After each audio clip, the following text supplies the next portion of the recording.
Hello, everybody. My name is Dr. Shadi Ireifej. I'm a board-certified veterinary surgeon and the owner of a telemedicine company called VetTriage.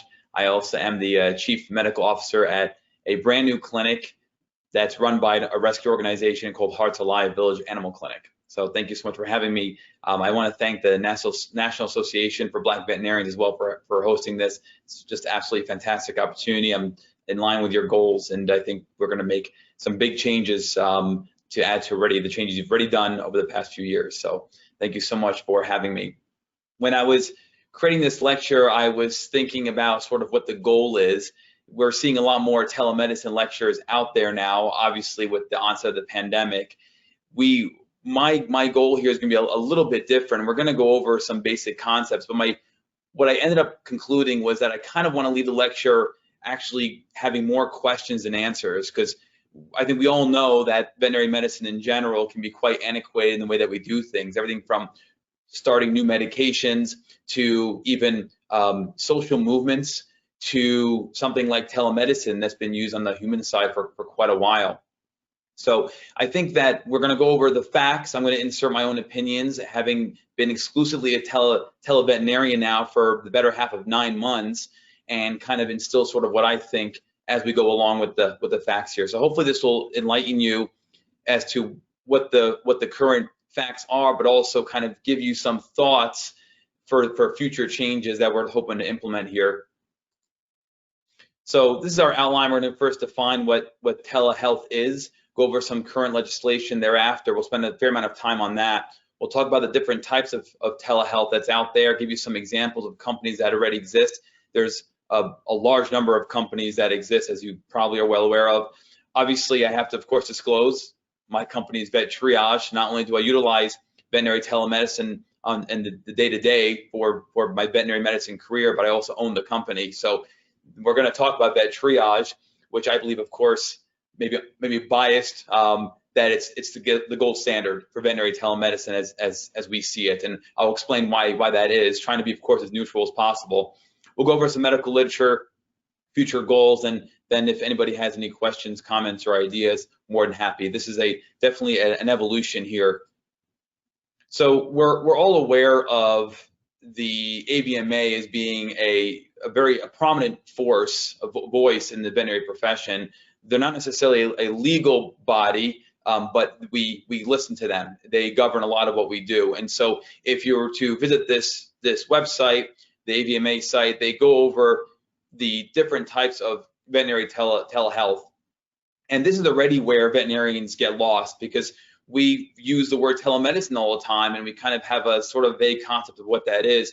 This picture is really nice in explaining it, although I will, of course, argue that there can be modifications here. But if you look at the veterinarian as being the central source, you've got what you think of as telemedicine there, which is the relationship that you have with your client and setting up the veterinary client-patient relationship, the VCPR. That's kind of what I think all of us think about. We do have the teleconsulting, which we use a lot whenever you use a board-certified radiologist or a cardiologist or to review diagnostics. That's telemedicine, at least a form of it. And then you've got prescriptions down below there, telemonitoring in the bottom right, and then the telecommunication, telesupervision. These are all defined, and we're going to go over each definition here. I'm also going to focus mostly on the teletriage portion of it that does not involve the VCPR, but the AVMA has done a nice job as far as outlining this, and telehealth is the overarching term. Telehealth includes all of this, and these are all subsets or categories of telehealth. So when we talk about telemedicine in the general public, really, even though that word's been popularized, we're talking about telehealth as the overarching term, and it includes all of these subdivisions. So what is telehealth? Veterinary healthcare services, public health. It is using telecommunication technologies to facilitate assessment, diagnosis, consulting, treatment, education, care management, self-management. It's basically where the client or the patient is located at an originating site and the provider is at a distant site. And so this is pretty much encompasses all the categories that we're talking about. By the way, sprinkled in here are going to be some pictures of what VetTriage, my company, does on a 24-hour basis. So they'll have some pretty cool pictures. This, for example, is a woman whose dog got skunked, And so she's in the middle of bathing it while she's consulting with VetTriage. So it'll hopefully give you some insight as far as how can telemedicine be utilized in the capacity that my company does without really requiring, strictly speaking, a VCPR. We can still help people without being unethical, of course. So then we break down telehealth into telemedicine. Telemedicine involves animal health care services, medical information, one site to another via technology. It's consulting, treatment, care management. This is what we think of when we think about telehealth, but really telemedicine is a branch of telehealth. At this time, telemedicine is considered a tool of practice, not a separate discipline within the profession. And that's a major point that I'm hoping we can lobby for in the future as telemedicine becomes more widely used in our profession. I think that telemedicine actually should be its own pillar in the veterinary space. This is another example of a telemedicine consult that we had with a kitten that was unfortunately very ill. We actually sent this kitten to the nearest emergency clinic. So then going down the definitions, teleadvice. This is where things get a little tricky with definitions. So pay attention to this wording. Any health information, opinion, guidance, or recommendation concerning prudent future actions that are not specific to a particular patient's health, illness, or injury. So general advice that is not intended to diagnose, prognose, treat, correct, change, alleviate, prevent. So you're supposed to give advice to a client without actually altering the future course of that pet.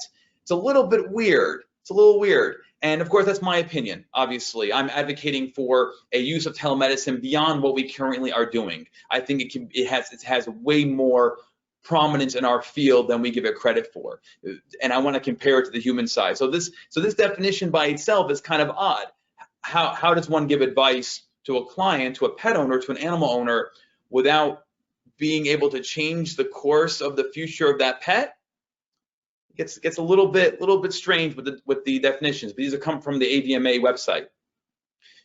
Teletriage, and that's where VetTriage falls under. Safe, appropriate, timely assessment and management. You're deciding whether or not you have to refer the case to a veterinarian or not. You're going over history and clinical signs. You might use some visuals, which of course VetTriage uses a full-on video platform. Diagnosis is not rendered. You make good and safe decisions as a veterinarian regarding the patient's disposition under conditions of uncertainty and urgency. And so this is where we safely live.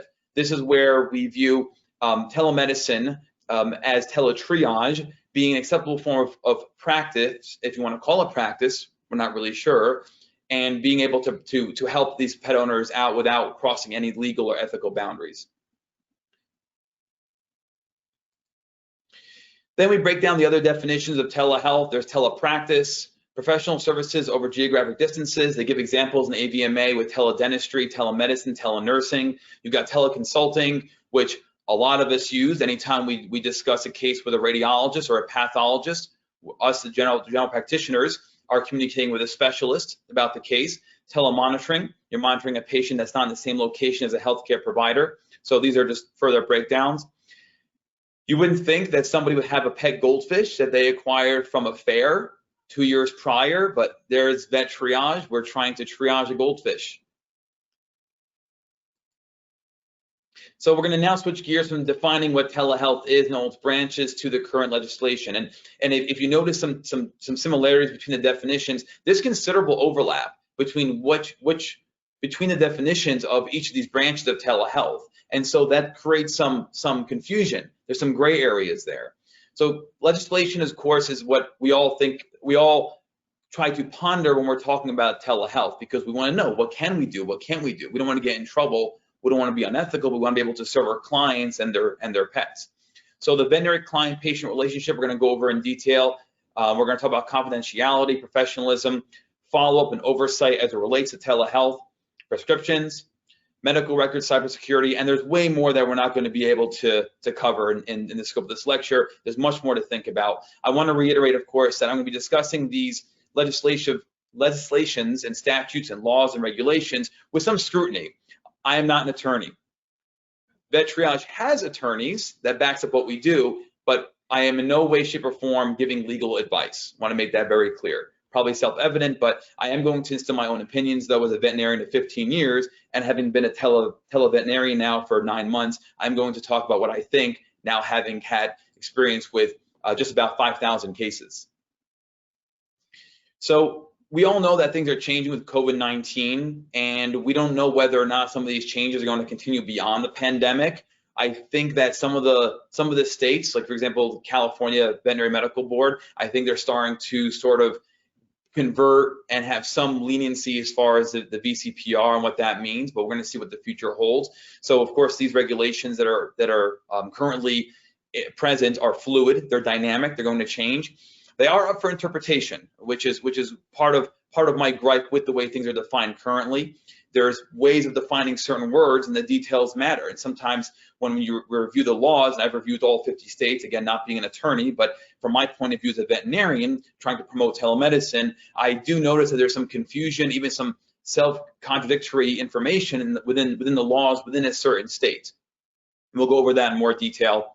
Here is a chicken with some gray lesion under its beak. We determined it to be an abscess and got them the help that they needed to take care of their pet chicken. So just another example of use for telemedicine. So I'm going to give you some examples for how things can get kind of blurry when you look at the laws under the context of telemedicine with respect to VCPR. They sometimes, not always, the state will define what a physical examination is, or they'll use just the word examination and not defining the physical portion. That matters. That matters, because is a video examination the same or the equivalent under the pretense of a telemedicine company or service? Is it its own thing, or is it an acceptable form of physical examination even though it's not truly physical? If you have the pet owner perform some attributes of a physical exam at home using telemedicine, does that count as a physical or not? And some states will actually say, when we say examination, we mean examination of any kind. Others will say a physical examination. You have to lay hands on the pet. That's interesting. There's variation state by state. How you see the patient is up to the veterinarian. So they want you to visualize the pet. Well, what does that mean? And states will actually admit to some degree that how you see the patient is up to the doctor. Use your own judgment. Other states are not so clear-cut with this. There's a difference between having a VCPR to perform telemedicine and a VCPR cannot be established via telemedicine. Those are two different things. And of course, we always assume that, well, you can't perform telemedicine on a patient for which you don't have a VCPR unless it's an emergency, which is underneath the Teletriage category. But not every state specifies this. So these are just examples of situations where state by state, there's a lot of variability. And the location thing is interesting. So this is what we've noticed in having VetTriage be a prominent telemedicine service in this space now. Location is funny because when you look at certain states, they'll either specify you need to be licensed in our state to perform any kind of medicine, whether it's telemedicine or your brick and mortar. You'll have others that say, well, we want the veterinarian and the client to be in the same state when you perform any kind of medicine, whether it's telemedicine or brick and mortar. So then I bring up questions. Does it matter where the veterinarian is licensed to perform telemedicine? Where is the actual veterinarian physically located at the time of the telemedicine session? If you're licensed in Texas, but you're currently in California and you're performing telemedicine for one of your clients who is in Texas, does that matter? Does that count? Where is the owner physically located? Where is the pet's physical location? We had a VetTriage session where a client who owns a pug, they're currently in Lebanon. The sister lives in Australia. The sister was calling VetTriage to get a second opinion on behalf of the dog in Lebanon. Where did that fall? I'm not licensed in Australia or Lebanon. The pet owner who's contacting me, they're not the pet owner, but yet they're paying for the services on behalf of a pet owner in Lebanon. So these raise some interesting questions. Who or where is the caretaker? So you have a dog sitter, the pet has an emergency. We're all familiar with this situation. Things only happen when the client and the primary pet owner is gone, they're out of town. They call VetTriage. Well, they're not the primary caretaker of that pet, but they're located in the state that the veterinarian is licensed in. Does that matter? Or you have a dog sitter at a location that's remote from where the primary client is located. Any combination of things you can think of, it's happened. We've seen it over the past 9 months with VetTriage. Temporary versus permanent residency. Is a client's location now their permanent residency or not? Does it matter? Do they have more than one home in a different state? Can you perform telemedicine across state lines in that situation? A lot of the states that I'm really happy with are the ones that say use your own judgment as a veterinarian. I like when they do that, because that seems to put the pet first. And I like that. That's obviously our entire goal here, is to make sure the pet is taken care of. But not every state does that. The majority don't. So in continuing the current legislation, the summary, as I see it, and of course, this is a really brief oversight on a deep dive that you can really have with these laws. You make a conclusion as a veterinarian based on multiple sources, on a federal level and a state level. And of course, at some point, to some degree, an ethical level too. What's right by the pet and by the client. So you take into account all these organizations. With regard to legislative issues, details are important. And that's where I really want to focus on the first couple of slides on definition of things. The definitions matter. The devil's in the details. We want to try and minimize interpretations and variations state by state. We want to make sure that when I read a legislation and you read a legislation, we have the same interpretation of it. It's got to be clear. So I'd love to have standardization on a state level, within organizations, and a federal level. I want to argue on the drawing here that veterinary telehealth should be a pillar.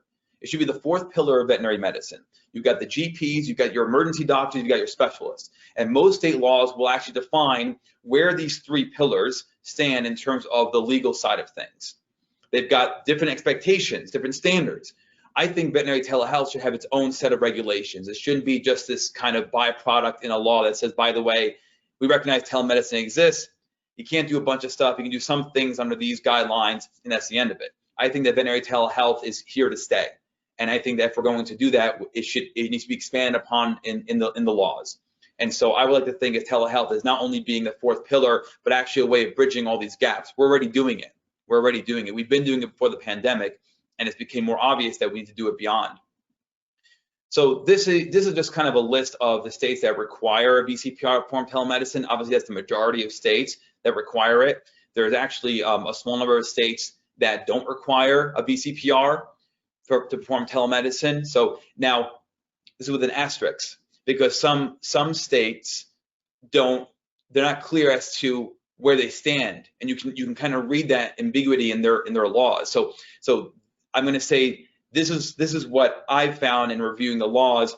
But with COVID, now the states are always posting new things, always new developments, and so it also depends on how you define their laws. So again, non-attorney, don't take this as a sort of a solid piece of information. But in doing my research for this lecture and beyond for setting up that triage, these states either make it somewhat clear or very clear that they don't require a BCPR when you perform veterinary telemedicine. And of course, if anybody listening to this lecture is from these states and knows differently, please let me know. So why such a strict guidelines on veterinary telemedicine or veterinary telehealth? It's a physical exam. It's critical because the patient can't speak for themselves, and the AVMA, as well as the majority of states that define this, mention that the client often misinterprets the symptoms that animal is displaying. And so because of that, you can't set up a VCPR without actually laying hands on the pet. Veterinary telemedicine can be used as a delivery of healthcare services only after a VCPR has been established, and without prior establishment of this relationship, a veterinarian is unable to provide the appropriate level of care and diagnosis needed to assist the animal patient effectively. I will, of course, wholeheartedly disagree with this, having been a televeterinarian for this long now. Physical exam is absolutely critical. I can have clients perform some portions of a physical exam via telemedicine. The client misinterpreting the symptoms. Anybody who's been performing veterinary medicine for a long enough period of time understands that probably 90% of your consult is listening to the owner. You pretty much have a diagnosis in mind, and the other 10% is you trying to prove it. That's the majority of cases, not every case, not every case, but there's fairly classic signs of a diabetic dog, of a renal failure cat, of a cruciate tear. So the physical exam, the history and the clinical signs of the client actually is fairly reliable. We rely on a fair amount to get the ball rolling as far as what we think is happening. You basically choose what diagnostics you want based on that. So I'm surprised with this statement. Now, of course, we all know clients that misinterpret vomiting and regurg, or a seizure and syncope. Fair enough, fair enough. My goal is not to replace the brick and mortar with telemedicine. We literally can't. But we should be giving more credence to what telemedicine can and can't do. And the last line here, without prior establishment of relationship, a veterinarian is unable to provide care and diagnosis. Again, I'm going to disagree. Hotspots look fairly characteristic. You can diagnose a hotspot on a video chat. It's not that difficult. Should you argue that's not the gold standard? Sure. Yeah, you'd like to actually perform skin testing on that patient. Of course, absolutely. But there are some things that we see with repetition here, and I believe this is somewhat insulting to the veterinarian, especially those who are seasoned, who see the same diseases over and over again. Again, these are all ideas I'm putting forth just to get us thinking. And by the way, this picture is a baby turkey. It has a septic joint of the tarsus or tibiotarsal joint, and this is the owner's way of performing physical therapy to help stretch out the ankle. And so they created this out of their CBD water box. So the AVMA has the Model Veterinary Practice Act that protects consumers and their pets by only allowing pets with an established VCPR to be treated via telemedicine, except in emergencies. An emergency situation will be determined by a review of a veterinary expert on a case-by-case basis, taking into account the animal's current health status and the incident that prompted the need for the immediate medical intervention via telemedicine. And so, of course, I agree. Absolutely. Telemedicine has a great space with the emergency side of things. So these two pictures, for example, you have two ocular diseases. On the one side, you have a boxer, and I don't know if you can see it on the video, but it has one of those persistent membranes, which, of course, not an emergency, but the pet owner thought there was a worm in the eye, and so they freaked out and thought, do I have to go to ER tonight or not? On the other side, you've got a German Shepherd, what looks like a bloody lesion, a bloody mass within the eye. Again, is this an emergency or not? Is my dog bleeding in the eye, or what's going on? This turned out to be a ciliary cyst adenoma or adenocarcinoma. We actually refer this to an ophthalmologist, and they had a workup done. So there are situations where the client is very thankful because they were going to go to ER, and which sometimes is, of course, needed, but other times not so much. So this is a nice example of that. Confidentiality is much stronger, it seems, on the human side, but of course, we want to make sure that we try to perform the gold standard. And so I do want to bring up questions of audio recording, video recording. Are there other individuals in the room when you're performing telemedicine? Does that matter? If you're performing telemedicine from your home office, does it matter that your husband or wife is there or the kids are there? Does that matter to confidentiality or not? We talk on the phone to clients at the hospital all the time, and there's people around us. Does that matter? It doesn't seem to. Well, with telemedicine, especially an exclusive company, a company that does telemedicine exclusively like VetTriage, where veterinarians can work anywhere they want, should that play a role or not? And then cybersecurity is a big one that a lot of us underutilize and underestimate. And we're going to visit cybersecurity, another slide here later. Follow-up and oversight. So the laws are pretty clear when they do mention it, that veterinary telemedicine, another reason why they don't want you performing it without a VCPR is because it requires follow-up. If you recommend a treatment or a piece of advice to a client, there is no follow-up with an exclusive telemedicine service. There's no way to have that happen. Obviously, we all know clients sometimes don't show up for the rechecks in the brick and mortar either, but they want to make it clear that if you're going to instill treatment to a patient, you should be responsible for the pros and cons of that treatment. And therefore, as a veterinarian, you need to be available for rechecks and oversight. So this relates to what constitutes as a VCPR, telemedicine rechecks, we talked about that. Audit session recordings. So this is interesting because if you have the ability, or if it becomes required at some point that your medical record for telemedicine becomes an audio or video recording of the session, then what does that mean for records? And I don't know. I don't know the answer to that. And of course, we mentioned about being who's present during the sessions, who's present knowingly, meaning people behind the screen, and who's present but unknowingly to the client. Again, does that matter? Prescriptions is always a popular topic, obviously. And so excluding the current pandemic, VCPR is required. And when you look at the different definitions, and I'm gonna go back to the initial slides regarding each branch of telehealth. One common factor to these definitions and the state-by-state laws and regulations is offering anything regarding prescriptions, advice, recommendations, et cetera, et cetera. Well, how come? So we know about the VCPR required for prescribing medications, fine. Extra labeled drugs, okay, fine. What about over the counter? How about nutraceuticals and supplements? I mean, clients are already going on Google and looking this stuff up and then purchasing said products. So can a veterinarian not be allowed to recommend Benadryl or glucosamine or a triple antibiotic ointment? They're not prescriptions, they're over the counter. Clients are purchasing those products anyway. Why can't they be advised or recommended under the guidance of a veterinarian performing telemedicine without a VCPR? Controlled substances are, of course, a no-brainer. There's reasons for that. Abuse. Diets. Is there a reason why a veterinarian can't perform telemedicine on a patient with no prior VCPR and recommend a weight loss program? Is that so harmful? General advice. Strict rest for a couple of weeks. Put an e-collar on that dog. Keep your pets separate because this might be infectious. NPO instructions.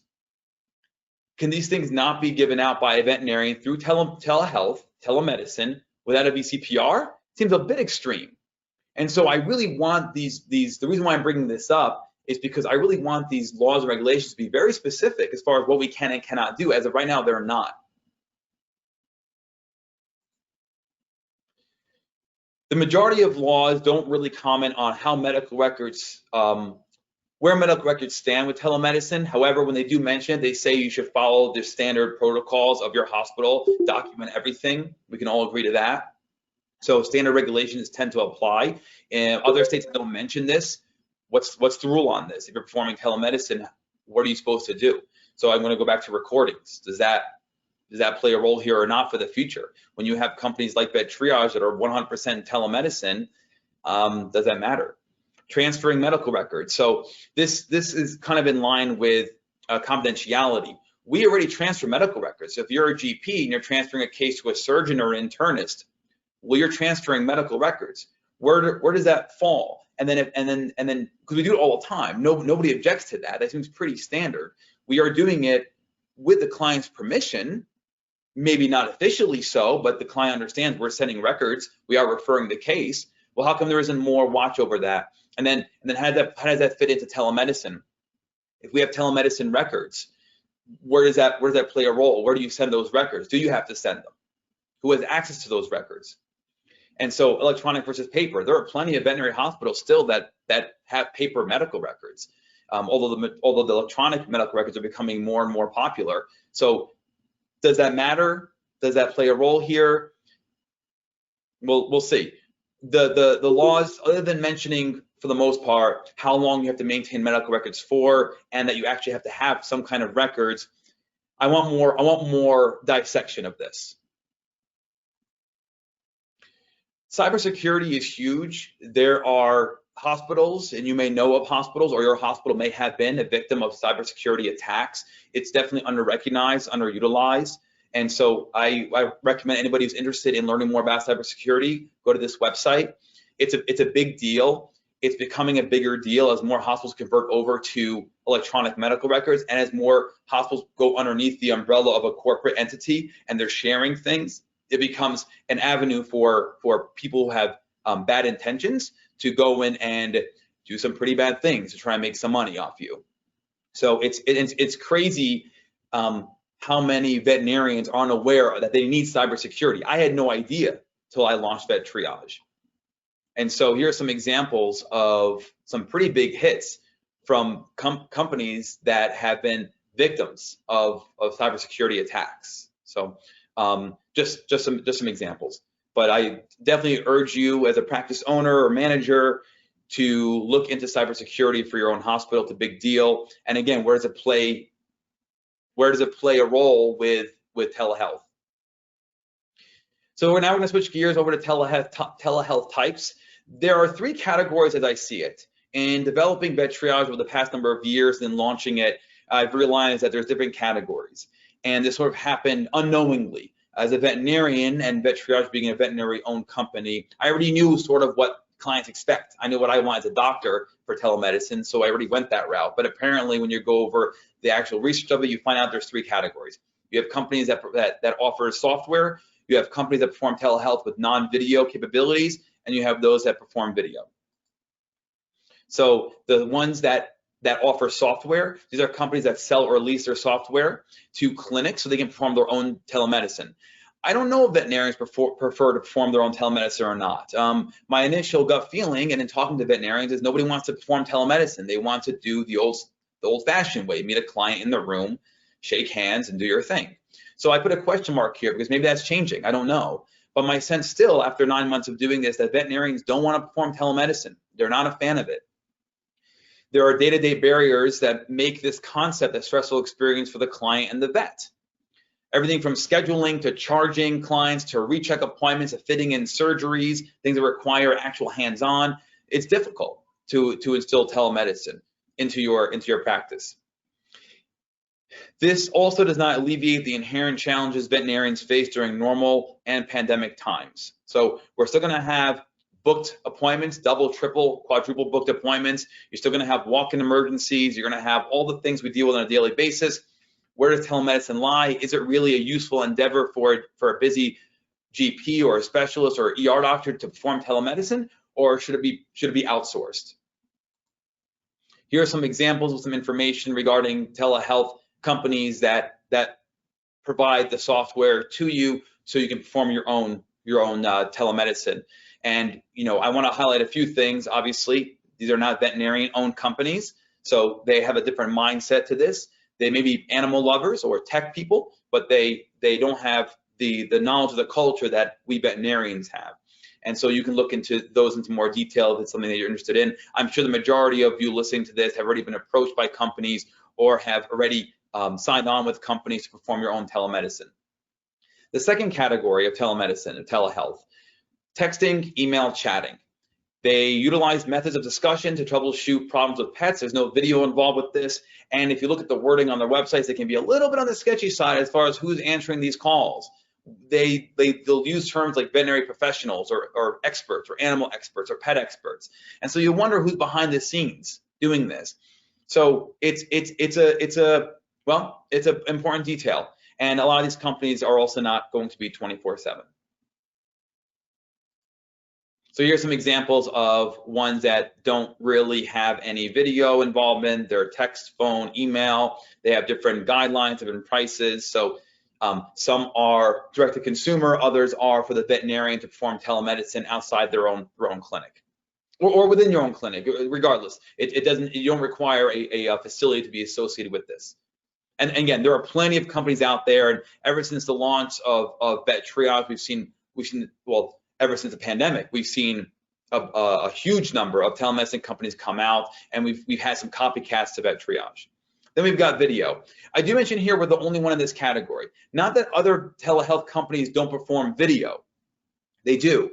But when you look at the entire landscape that we're trying to mold here to create a gold standard of veterinary telehealth, VetTriage is a standalone company. And again, I own it. So of course, yeah, I'm biased, sure. But I do want to make it clear that the idea behind this is to create a gold standard. I would like it that there were many different VetTriages, all performing the gold standard for telemedicine.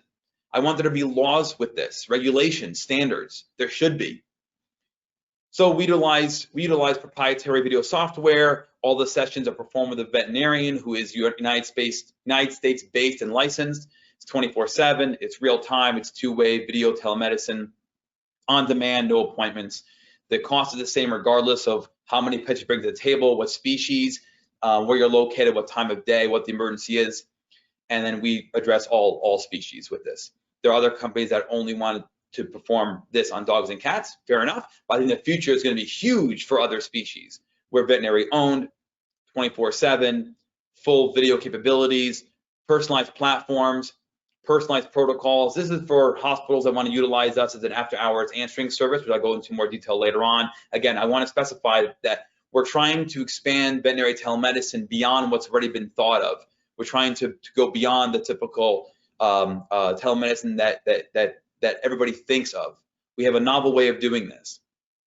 You need tech support. There's no, which we have 24/7, and there's no app or software downloads required. This is an example of just social media, my social media page, where we're trying to, of course, start a movement here with telemedicine. And so here I have a YouTube channel as well, if anybody's interested in that. VetTriage.com, $50 a session. You create an account quickly. The wait time is 4 minutes. And these are based on numbers that I calculated a few months ago, because we eventually are going to be publishing some data on this. Session duration, 8 minutes. And this is in line with other veterinarians who utilize telemedicine in their practice. They typically will find that between 8 and 10 minutes is needed to have a consultation in a brick and mortar utilizing telemedicine. So ours tend to be a little bit faster because our system is made for efficiency, and we're also performing teletriage, right? We're not talking about the long-term management of diabetes, right, on a 24/7 emergency line. We can, but typically we're not. It's teletriage. We then send a summary to the email. We then send a summary to the client via email, which also can be sent to a hospital as well if you're utilizing us for after-hours emergencies, or if you're a rescue organization utilizing us. We are finding that with an exclusively telemedicine company like VetTriage, about 20 to 30% of those cases actually require immediate referral to an emergency hospital. 70 to 80% require some home care, some observation, but go to your veterinarian when they're open again. And these numbers are pretty consistent. They haven't changed much over the past 9 months in looking into this. So this is interesting.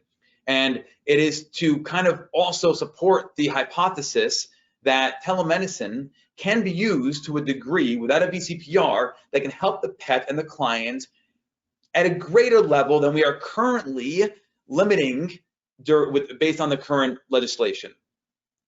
70 to 80% can wait for your veterinarian to be open again. It's pretty cool. And so that brings us then to how the uses are. Now, this is not unique to VetTriage, but there is no other company that does this. We know, we've done the research on it. So we are the only ones that do this, but I just want to give you an idea of the potential for telemedicine, because it's unbelievable. It's inspiring the veterinarian of 15 years to be rejuvenated when you start to find new sources for something like this. Direct to consumer is what everybody thinks about. There's a client, they have a problem with their pet, they utilize some telemedicine service to get help. That's fairly standard. Then we've got rescue and shelter organizations. These organizations, as we all know, anyone who's worked with these organizations before, you're well aware that their goal is to save as many pets as possible, but save money as well. We're finding out that we're saving these organizations that utilize VetTriage thousands of dollars by sending that case back to the referring veterinarian, the GP, the family vet, instead of going to the ER clinic that night. It's been a massive, massive boost to these organizations. And we're currently working with 4 different rescue organizations. That list is growing because they see the value in this. They get the foster who's taking care of that pet, or the newly adopted pet, or the pet that's actually in their care has some sort of a medical problem. They're not sure how severe is it. Can it wait for the veterinarian to open, or do I have to go to ER now? This has been huge.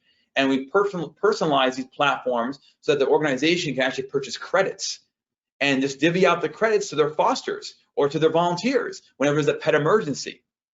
So this has been revolutionary for them, and no one else uses telemedicine in this way. Clinic after hours answering service, I've already mentioned. For those out there, GPs who are either currently on call after hours or have a veterinary technician on call or utilize an answering machine or answering service, we all know that that can pretty much be a huge burden on quality of life, professionally speaking. So what hospitals now have been doing, we've got a good number of facilities across the United States that utilize VetTriage in this capacity, is they'll place VetTriage on their answering machine and on their website. And they'll even hand out flyers to clients and say, if you have an after-hours emergency, either go to the nearest ER, and we're going to list the ERs, or go to VetTriage if you're not sure, and they'll triage you. This has been a huge boost for clinics. And the reason why is this.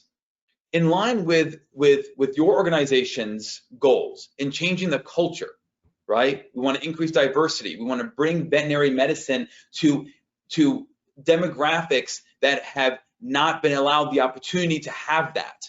We want to change the culture of veterinary medicine. This type of service has been instrumental. The new graduates don't want to do on-call. They don't. This promotes your hospital's ability to hire new graduates because they don't have to be on call. VetTriage takes care of it. We screen all the calls. We take care of it. You don't need to anymore. It increases revenue to your practice. Now you're not losing revenue to the ER or specialty hospital after hours for that torn toenail or that hot spot. It could have waited for you to diagnose it the next day or the next week. That limping dog could have waited. Instead, clients now can save money by using VetTriage, avoiding the ER hospital visit, and that is brought back to your clinic. So that you see an increased revenue. Not only that, we create an entire landing page for you and the flyers for you. So clients feel comfortable in using VetTriage because it's an extension of your hospital. Again, I hate to promote my own company, but there's no other company that does this. And I think this is just the very beginning of what telemedicine companies can do when you keep in mind what the culture of veterinary medicine is. So I believe we can increase hiring, we can improve the quality of life for veterinary staff, professionally speaking. We can increase your revenue. We can help clients get peace of mind, help save them money. And when they go to ER for an actual emergency, they know they had to go because a veterinarian was consulted with video chat. You have a T3 L3 myelopathy, you have to go now. You've got a GDV, you can't wait. You've got a blocked cat, you got to go. They show up to the ER hospital and they know what to expect. Then there's hospital triage and case allocation. For those of you who work at ER hospitals or specialty hospitals, you know there's between a 2 and 8 hour wait time. And I know that because clients who use VetTriage complain about it. We're trying to figure out a method, and some hospitals are already utilizing us to this capacity, where if they have a 4, 6, 8 hour wait time, and they're doing curbside or whatever it is, and these wait times are specific for outpatient cases, non-critical outpatient cases, the client gets handed a VetTriage flyer or gets told about VetTriage. They sign on to our company or a company like us. I don't want to toot my own horn, but a company like us to find out, well, do I have to wait 6 hours or not? Is it worth the wait? I'll wait if it's worth it. And that hospital, that ER clinic is super busy. They are attending to their inpatients who are critical. Their staff is running around like crazy. We all know this. We all live this. Trying to take care of all these outpatients, trying to handle critical cases. The stress levels are through the roof. Medical records aren't being written up. It's been a disaster, and the pandemic has amplified that.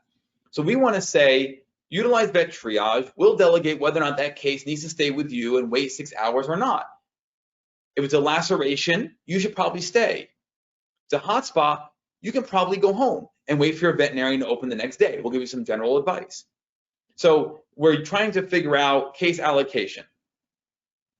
And these are 4 categories that we have realized that a company like VetTriage can be involved with. And I think that the future of telemedicine looks incredibly bright when you look at all of these different uses. And again, all underneath still the category of teletriage. We're not doing anything that's beyond the current legal statutes or ethical issues.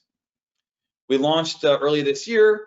We've got, well, at the time of writing this lecture, we had many less sessions. Any species category, we've had horses, hamsters, koi fish, reptiles. This is now the 3rd generation of our software. I have now, again, this is old. I have now about 150 veterinarians who are applying to work for VetTriage. And about 25 of those are specialists. Veterinarians want a better quality of life. They want telemedicine. The clients want telemedicine. It's going to become a pillar, and we are trying to spearhead a movement.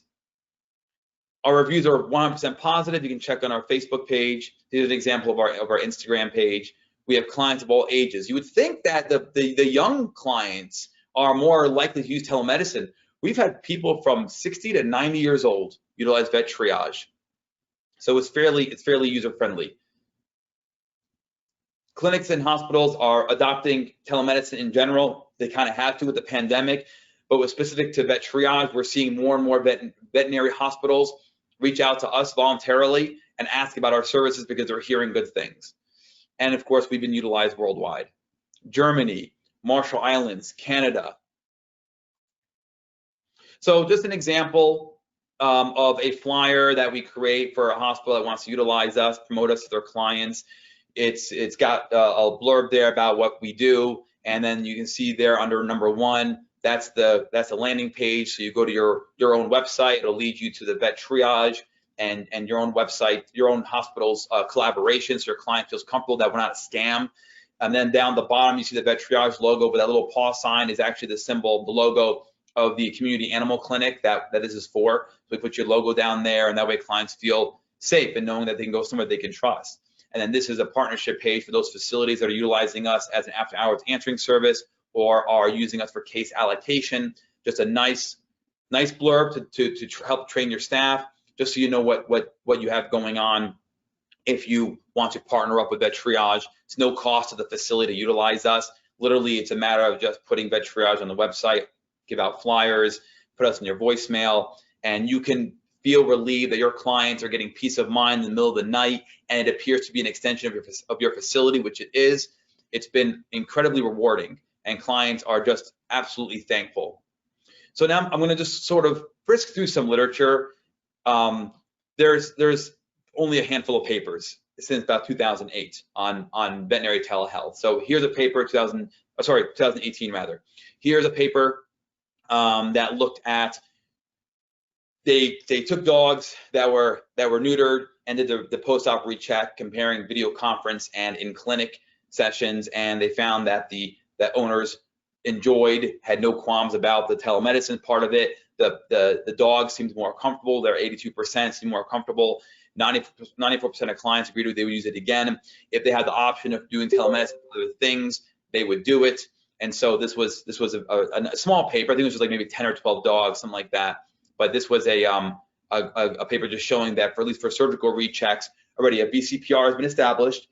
It's a recheck on a pretty routine surgery with not a lot of postoperative recovery, but clients seem to respond well to it. This is a paper that looked at the impact of telemedicine on the BCPR, and so they were trying to compare the traditional veterinary medicine to telemedicine. So it was basically a demographic study that you can look into. The most common reason why owners didn't follow up with their family vet was because of finances, and we find that as well to telemedicine. They'll call on VetTriage because they don't have the finances to go see a veterinarian, and so they'll try and figure out what kind of advice can you give me so I can be safe about this. And keep in mind too, folks, like we all know clients go on Facebook and on Instagram and they message people veterinary questions all the time. This advice is being given all the time without any regulation. At least with companies that are out there now, both the text, email, phone call, and video ones like VetTriage, at least you're having a veterinarian that's overseeing this advice, because advice is being given 24/7. I mean, it's nonstop online. We all know this. We all see it. Here's another paper showing basically the outcome of this paper was showing that veterinarians really don't know what telehealth and telemedicine is. They don't know what the definitions are. And with the pandemic, that's improved a little bit, but still, veterinarians are still confused as far as what this means. So hopefully this lecture helped bring out some ideas. Here's an example. This is Dr. Nicole Bruno. It's one of my colleagues, and she's showing how a pet owner can look at the gums for a pet. So it was very nice of her to contribute to this. So when you look at the general information, general knowledge base for veterinarians, this paper had a lot of information in it, and so there's the paper if you want to look into it more. But in trying to define telehealth and telemedicine, look at these categories. Look at these 6 different categories of what it may mean to a veterinarian. 11.8% label telehealth as being the same thing as telemedicine. So there's an education gap, and it starts with that. First, we all learn what telemedicine is, and then we say, okay, what can it be used for? And then how can we expand on that? And we're trying to spearhead this movement. Again, what do you think of? What keywords come to mind when you think of telehealth, telemedicine? I mean, again, these are just all over the place. Where veterinarians are putting their thought process when it comes to veterinary telemedicine, telehealth, how you define them. And again, 8% think it's the same as telehealth when you define it. Concern and uncertainty, 9 to 13%. So we've got a lot of growing up to do when it comes to veterinary telehealth for sure. Here was a cool paper looking at actually gait analysis and using just video. So this was kind of cool. They found that inter and intra observer agreement was high when you looked at lameness numerical rating and visual analog scores. So when you compare the numerical rating and visual analog between different people and within the same veterinarian who reassesses the dog on video, there's high agreement, which is nice to know. So you can perform gait analysis with video capabilities. And so finally, just to kind of recap here, we have future goals. We have created a Veterinary Telemedicine Association. And so in order to be able to lobby, change these current regulations, we hope that through this association, we can actually start the process, to start the conversation, to get things changing in the right direction. And I do believe wholeheartedly that changing the current statutes for telehealth in the veterinary field is going to turn right back and actually improve our culture overall. Less burnout, less fatigue, better quality of life professionally speaking, more hiring, more versatile veterinary careers. If now you're on maternity leave or paternity leave, or you're out with a disability, you can now perform telemedicine that way. We want to make sure that we can allow veterinarians the avenues to do that. We're going to be publishing data. We're planning using our first 1,500 cases to publish data. It'll be the largest telemedicine paper ever in the veterinary space. And we're hoping to lay the groundwork in showing that veterinary telemedicine can be performed in a safe manner within ethical and legal boundaries. So lobbying efforts I already mentioned. I'm now the Chief Medical Officer at Hearts Alive Rescue Animal Clinic. We are implementing VetTriage into the clinic to try and figure out in demographics that have financial hardships, how can we use telemedicine to grant them veterinary care by using a company like ours. We're all over the media. We've got a ton of blogs and articles out there. I've done radio stations. We've done medical articles. We've done kind of leisurely articles. It's insane. It's blowing up, and it's becoming more and more frequent now. Folks are realizing not just telemedicine is a thing since the pandemic on the human side, but that it's a huge thing with the veterinary. And most folks out there who are unfamiliar with the laws can't believe that we can't prescribe medications, that we actually can't have rechecks. We can't have routine telemedicine sessions without a VCPR, because on the human side, you can. So we're looking to expand VetTriage. We want to see an avenue where it's all exotics. We want to see large animal only, production animal only. We want to see specialists only to perform telemedicine with no VCPR within guidelines to the pet community. Give access to folks who don't have veterinary care otherwise. I'll tell you actually a crazy story, and then we'll finish up here. There's a town in Alaska called Bethel. They have a veterinarian that flies in 1 week a month. That veterinarian is there for the week, takes care of all the pets in Bethel, flies back out. The other 3 weeks, there's no veterinarian. The next veterinary hospital is over the mountain range to the capital. So I've had GDVs call me from Bethel. The veterinarian won't be in for 3 more weeks. What do I do? There are plenty of examples like this of areas that are just remote. They have no access to veterinary care. None. And I think that we have a role to play as veterinarians. If our goal is truly to save as many lives as possible, I think we can do it with veterinary telemedicine. There's rescue organizations that are starving for this type of service. There are folks out there that can't transport their horse to the nearest hospital because the nearest hospital is 8 hours away, or the veterinarian has to fly in to see their pet. Folks are immunocompromised, they can't leave their house because of COVID. There's a slew of reasons why clients can use a company like ours, and I think that we need to update these antiquated laws. So to summarize here, the laws I feel are antiquated. We need to establish gold standards. I want you guys as doctors to recognize different types of telehealth. There's good and bad to all of them, the 3 categories. I want telehealth to be the 4th pillar of veterinary telemedicine, of veterinary medicine. You have to select what fits your goals best. If you want to have the software to perform your own telemedicine, go for it. If you want to set up a texting telemedicine service or chat or email, whatever it is, sure. If you want to provide the services that Triage provides, after hours answering service, overflow, if you're getting swamped in the daytime and there's too many walk-ins, you have us. You can always contact me for more information on VetTriage. I would love any other ideas on lobbying efforts, on more lecturing, on mentoring. We want to change the culture of veterinary medicine. That's a whole different lecture on its own. I believe that we can really tie this all together if we're able to give veterinarians a better quality of life by using a company like ours to outsource the high number of cases that we're seeing. We're seeing too much burnout with this profession. There's a lot of the suicide rates are going up. We have so much work to do. And I think organizations like yours is a huge step forward, huge step forward. Get more diversity in there, get more ideas, get more blood in there, because it's been too long. And in my opinion, we're behind on this. So I hope this answers all of your questions regarding veterinary telehealth. And I understand, of course, I place a lot of emphasis on my own opinions as a televeterinarian over the past 9 months. I feel very strongly about these things, and I believe that we can move in the right direction. I believe that we still need to grow, not just in telemedicine, but also as veterinary medicine as a culture. So I welcome if anybody wants to, at this time, any questions or comments or ideas.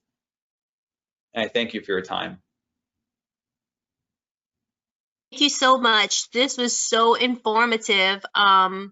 As I put into the chat, there's still so much uncharted territory in regards to telemedicine, and each state has such different opinions or no opinion on telemedicine. I think COVID, as you mentioned, just kind of like put the light bulb in. Although the telemedicine conversation, if you follow any of the veterinary literature magazines that are available, it's been a topic for some time now, for some years actually. I think COVID just put it more in the front of our brains versus just in the back of our brains. And some clinics really had to resort to using telemedicine because of the practice situations in their state. In the state in which I practice, we were considered essential, so therefore we were able to continue to practice. But in some states, it was very limited on the things that they could do. So I think telemedicine does have a place in veterinary medicine, and I think as more research comes out, as more people become comfortable with the concept of seeing patients in a non-traditional way, and I think curbside service, most of us are pretty much tele-advising, right? We're over the telephone and things like that when clients not coming into the exam room. But I think with the curbside services and the phone calls and the FaceTiming and things that we've been forced to do, I think more clinicians are going to feel more comfortable with it, whether they decide to do it on their own or to enlist a service like VetTriage to handle those situations for them. Thank you so much. This was so informative. You get those calls all the time. Well, something's wrong with my animal, and they need to come in, and the receptionists are like, well, I can't tell you that. I'm not a doctor, But for those instances where someone may not be able to come in, and it may not be a financial situation, it could just be the lack of transportation. As you mentioned, like a horse, or living so far away, or you just don't have a vehicle, right? Or you can't walk to where the veterinarian is. Telemedicine will definitely, I think, hold a place in that capacity. So on behalf of NABV, we thank you so much for taking your time to present this to us, this very hot topic, something that we're going to be talking about for a long time. And I think as we move along, we're going to see more legislation in the states having to make a decision on how they're going to handle telemedicine, because it's not going anywhere at all. Absolutely. So thank you so much. Oh, you're very welcome. You know, it's interesting because even with the transit point that you had mentioned, I've had to call pet ambulances to get to people's houses because they can't leave the house. You know, when the riots were happening in Chicago, there was actually a sick bird, and the clients didn't want to leave. They were afraid of getting pulled over by the cops because by the police because it was a curfew. And so we actually called an ambulance service for them to send them over there to grab the bird and bring it to the hospital, because they didn't want to leave their house for their own safety, and they didn't want to get pulled over by the police. So there's just so many different ways that telemedicine can be used. And thank you very much for your time. And it's warm. It feels very good to know that veterinarians are open to adopting a different way of looking at these things. And I hope that those powers that be will also jump on board. We truly believe that we're spearheading a movement. Yes, yes. Veterinary medicine, and we can go on forever. Although it's progressed, still antiquated in so many ways, and COVID has proven that to us. And so, and other things, but definitely, I think that with time and that telemedicine, and I said once the states start to speak up with legislation in regard to how we function with telemedicine, especially even with the human component with COVID too, I think in the very near future, we're going to see more accessibility in more states allowing practitioners to, participate in telemedicine. Absolutely. Thank you so much. You're welcome. Good night. Thank you. Good night. Thank you, everybody. Bye-bye. Bye-bye. Bye. Bye.